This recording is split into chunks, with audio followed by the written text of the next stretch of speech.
D'après le papier de la taxe Zuckman, les très riches paient très peu d'impôts par an par rapport à leur fortune. D'où viennent ces chiffres? On regarde. Comme pour les shorts précédents, le graphique qu'on va regarder vient du papier présenté au G20 2024 par Gabriel Zuckman.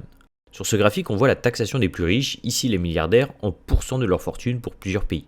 Pour les États-Unis, par exemple, l'imposition serait autour des 0,6%, alors qu'en France, on serait à peine à 0,2-0,3% par an.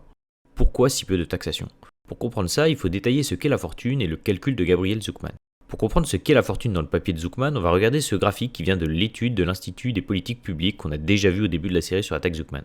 Ce graphique s'intéresse à l'impôt des très riches, mais avec un mode de calcul différent de Zuckman. Ce qui est important ici, c'est pas le montant. Ce qui est intéressant de regarder est que les impôts des très riches sont dus aux impôts que paie leur entreprise. On en conclut que ce qui fait un très riche est le fait de détenir une entreprise qui vaut beaucoup d'argent. Et c'est la valeur des bénéfices de leur entreprise qui fait la richesse des milliardaires. Pour arriver au chiffre très bas de 0,2% d'imposition, il faut comprendre ce qui est inclus dans le calcul de Gabriel Zuckman. Globalement, pour la fortune, on inclut l'ensemble des revenus, donc salaire, prestations sociales, revenus du patrimoine, etc., etc. On inclut également les bénéfices de leur entreprise, qui fait gonfler leur fortune.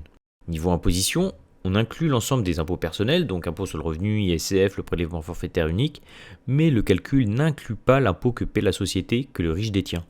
Donc d'un côté pour la fortune on ajoute les bénéfices de l'entreprise et de l'autre pour l'imposition que paie le très riche on n'inclut pas les impôts que paie cette même entreprise.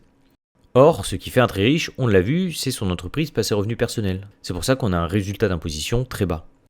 Ce mode de calcul peut poser question et pour être honnête il est très contesté, mais c'est comme ça que Gabriel Zuckman obtient une imposition des milliardaires très basse. Il inclut les bénéfices de l'entreprise à la fortune, mais regarde la fortune en pourcent des taxes personnelles, donc sans les taxes payées par cette même entreprise. C'est l'avant-dernier short sur la taxe Zuckman. Le dernier short parlera de son idée pour résoudre ce problème de taxation. Si tu veux en savoir plus sur l'économie, des vidéos sont disponibles sur la chaîne YouTube Incontribuable.